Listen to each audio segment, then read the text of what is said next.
So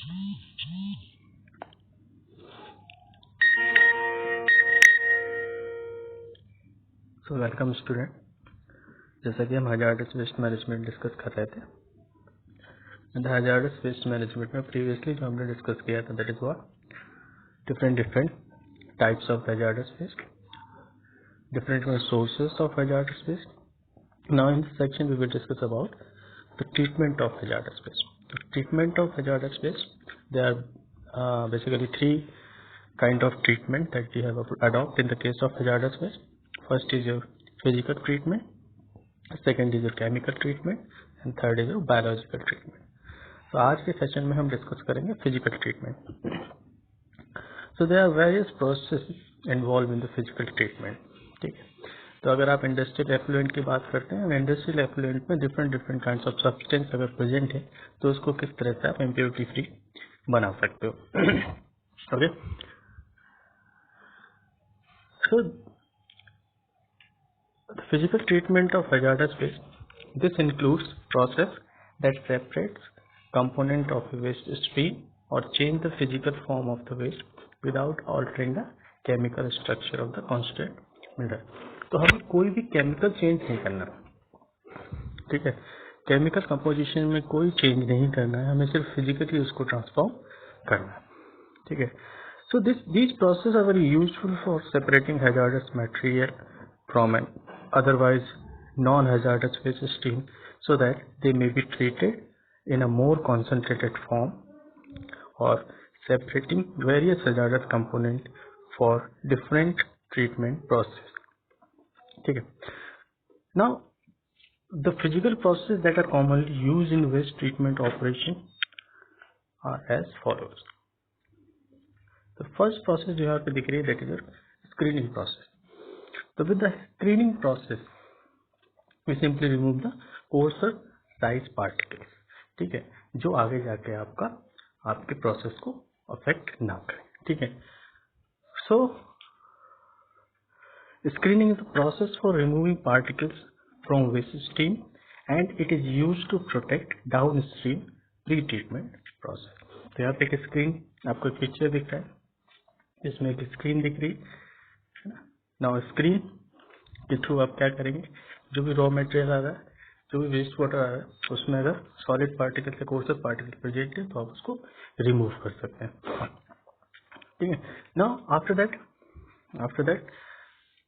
with the help of sedimentation process you can actually remove the suspended solid particles that are present in the waste stream. The sedimentation process is a process for removing suspended solid particles from a waste stream. Sedimentation. ठीक है, तो उस sedimentation के through हम क्या कर रहे हैं, सस्पेंडेड सॉलिड पार्टिकल्स को रिमूव कर रहे हैं. नाउ अगर आपने एनवायरमेंट में भी ये प्रोसेस पढ़ी होगी, आपकी एक टैंक लिया, आपने सेडिमेंटेशन टैंक लिया, रॉ वाटर गया, रॉ वाटर को टाइम चाहिए. ठीक है, रॉ वाटर को टाइम चाहिए सेटल होने के लिए. ठीक है, एंड देन जो आपका सस्पेंडेड सॉलिड था वो सेटल डाउन हो जाएगा, देन आपका क्लीन वाटर आपको या नेक्स्ट प्रोसेस के लिए वो आप चला जाएगा. सो sedimentation is usually accomplished by providing sufficient time and space in special tanks or holding pond for settling. ठीक है, कभी कभी हम क्या करते हैं, पार्टिकल्स को सेटल कराने के लिए कोगुलेशन प्रोसेस का यूज करते हैं. ठीक है, कोगुलेंट्स को ऐड करते हैं. कोगुलेंट्स ऐड करने के बाद क्या होता है, पार्टिकल्स जो है वो आपके कन्वर्ट हो जाते हैं लार्ज साइज पार्टिकल्स में, देन इजीली सेटल कर जाते हैं. यहाँ पे एक सिंपल पिक्चर दिख रहा है आपको, that is what inlet zone. Inlet zone से आपका रॉ वाटर आया, then settling zone, and then suspended जो पार्टिकल्स थे वो सेटल हुए. जितना टाइम लगा आपको that depends on the particles.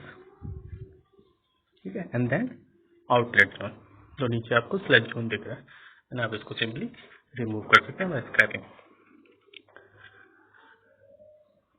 Okay. Now the next process is flotation process.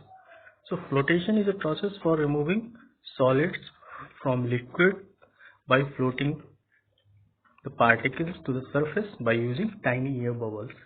अभी फ्लोटेशन क्यों यूज कर रहे हैं?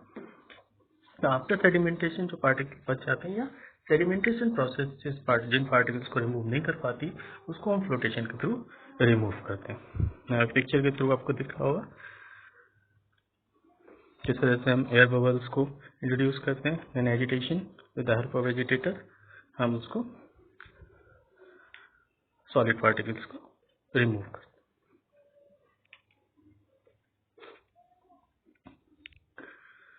Okay, now further the next process is filtration.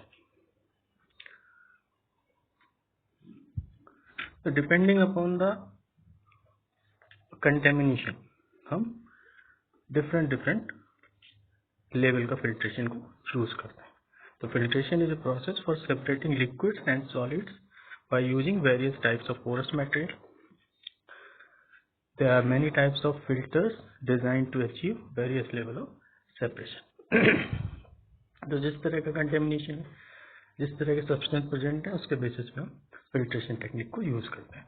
तो यहाँ पे देखेंगे आप रॉ वाटर दिख रहा है, then screening, then sand filtration of 10 micron size, micro filtration of 0.1 micron and ultra filtration for 0.02 micron।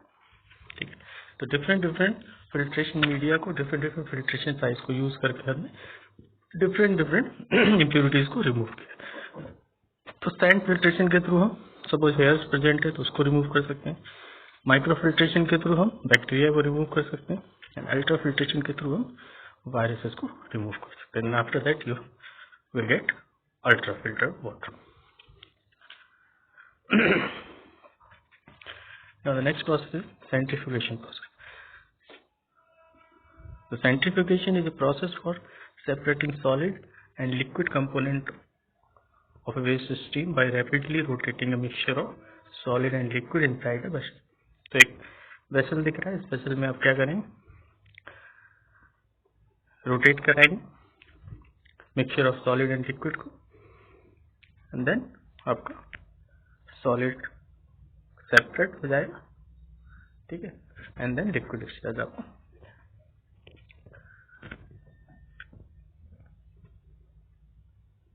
Now next one is dialysis. Dialysis is a process for separating components in a liquid stream by using a membrane component of a liquid stream will diffuse through the membrane। तो यहाँ पे membrane के through हम क्या करेंगे, removal करेंगे। तो dialysis bag को यूज करके, ठीक है, बफर सॉल्यूशन में हम जिस तरह से पिक्चर में दिख रहा है उस तरह से।